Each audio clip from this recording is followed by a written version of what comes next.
I used to wash my hands with the sanitizer. This I did. I continued to do till I was admitted in the hospital.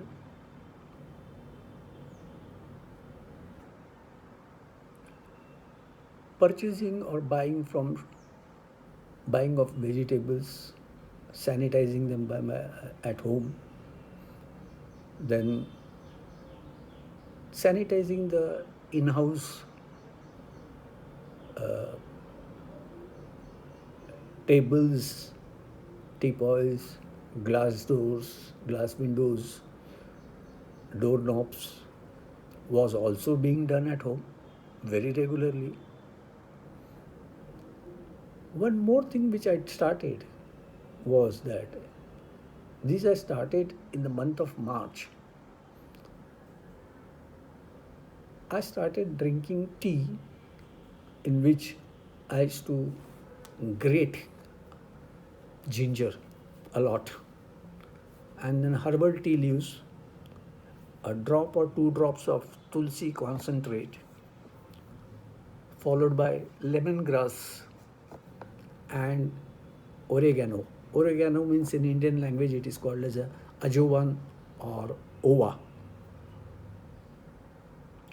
I used to make this hot extract, and I used to gently put down the flame and start inhaling the vapors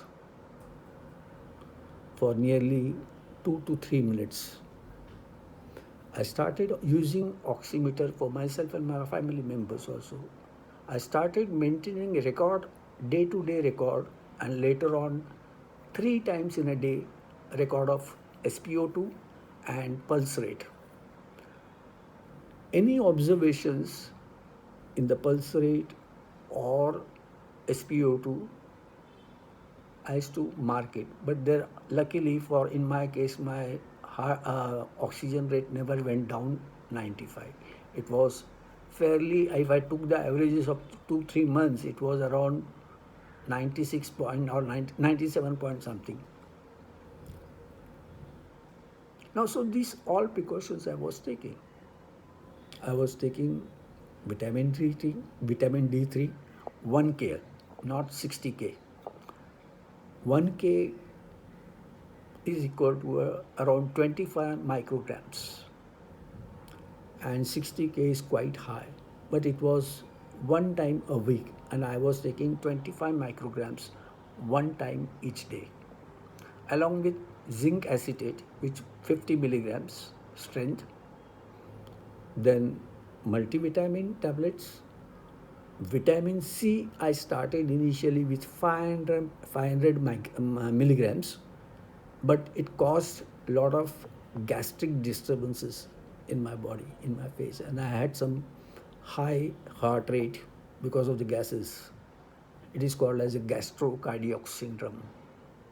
So I consulted my doctor, and he advised me don't take 500 milligrams. You take it, say 100 milligrams or 200 milligrams. The objective is to let this vitamin C or ascorbic acid go into our stomach. While making the herbal tea, the hot extract I used to pour through a strainer into a mug which already had squeezed lime and pure honey and 2 3 drops of tulsi concentrate. Every day morning I used to have this hot tea with a slight more contact time during in my throat. So if there was any infection, the throat infection might go off. Drinking hot water at 2 or 3 times a day, gargling each day with your regular gargler, which we use for is that povidone, and trying to maintain the as much as possible a personal hygiene, washing of clothes after 2 days, then washing of vegetables when you come back, and bring the vegetables and keep them disinfected by using potassium permanganate or simple salt, table salt. Yet, on somewhere around 21st or 22nd July, somewhere around 20th July, I got the first symptoms of throat irritation. Initially, I thought it could be because of some unhealthy thing which I might have ate, I might have consumed.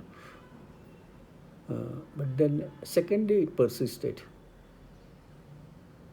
and at second day it I had a slight, very mild fever, but the cough had started. Although the cough was very dry, there was no mucus in it. On 23rd, we all realized in our family that I may have been infected.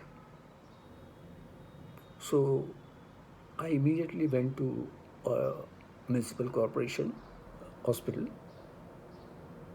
registered myself over there, and went for a rapid antigen test, antibody or antigen test, antibody test, I think so it is. So within 30 minutes, I got the result. The doctor called me and said, "You are infected. You are corona positive." Luckily, the transition from fear to a stable mind had happened. And I realized when the doctor told me that I am positive, I took it very, very lightly. Lightly in the sense, without any shock. I came back home, told my family members that yes, I have been detected positive. And about the rapid test, there is one thing which I would like to clarify here for the understanding of you all, is that if the rapid test comes negative, that does not mean you are not infected. Please remember, you have to go for RT-PCR test. An RT-PCR test gives you a more accurate results than the rapid test. But if rapid test is a positive, by default your RT-PCR test will be positive. So that is the only advantage of rapid test. So we decided that I should get hospitalized at Vedant, which is just across 200 meters from my residence. Went there. Within 4 to 5 hours of my being detected as positive, municipal authorities had started ringing me up and my family members, asking about what is my health, whom did I last contact, what were my activities, and what should they do, the biological waste and all those things. And this impressed me a lot that our systems were working, although they were overwhelmed. Then I decided I should get admitted. I just walked around those 200 meters with my daughter, produced that results, showed my Aadhaar card number, paid the deposit money, and got admitted. I carried my personal belongings also with me to manage for whatever number of days I would spend in the hospital. In the hospital, immediately they started putting me on the oximeter to check my condition of oxygen meter, oxygen in the saturated oxygen in the blood. Then my heart rate and pulse rate, blood pressure and all that. Blood pressures were quite normal at that time. So that gave me an assurance that my stress level had come down to nearly normal. So this was very important fact. Okay, one thing I missed to share here is in the month of April, I did my immunoglobulin test to understand the strength of my immune system. Unfortunately enough, all my parameters on immunoglobulin parameters were perfectly normal. Were perfectly normal. One more thing I would like to share is because of heart, I had started using magnesium some 5 years back, and I have a group called Magnesium Advocacy Group, and I also tried to research for COVID if there were any such studies which were going on where magnesium is being used in combination with some other things. Fortunately enough, I came across the antiviral properties about the magnesium too. And a research paper from Singapore also did indicate in their studies that magnesium along with vitamin D3 are very good potential immunoboosting supplements. One more I did study in Ayurveda a long time back, but I was confident then, so I wanted to re-strengthen my belief and my understanding about neem bark extract. एक कड़ू नीम का पेड़ होता है ना, उसकी जो छाल होती है छाल, तो उसका अगर आप वाटर कॉन्कॉक्शन बनाएंगे नीम bark extract का concoction है ना, you take few neem bark extracts, say about a kilo or so, dry it in sun for 2 days, and then cut into small pieces and start boiling them on a initially in the very heated flame, but smallly for about 2 hours on a gentle flame, and whatever water that becomes it's a dark brown water. So all the ingredients from the neem bark have entered into water. This water you then, after cooling down, you would filter it from your strainer, a good strainer or possibly a cloth also, and this cooled concoction, I used to have it just about 50 ml or so with water every day because it's slightly bitter in taste. This I had continued since March till month of May, June. And even these medicines like vitamin D, vitamin C, and your multivitamins. Once even I had tried hydroxychloroquine also. But later on there was a study and there was some restrictions put by ICMR that HCQS only can be given to health workers who are in close contact with the patients. And it was not approved by World Health Organization then. So I took it once or twice and I stopped it. Maybe it must have given some contributory effect for dealing with this viral infection also. I used to take also ashwagandha and chyawanprash, 1 spoon daily. These might have given a boost for my immune system during this period prior to getting infected. And I continued to do my routine.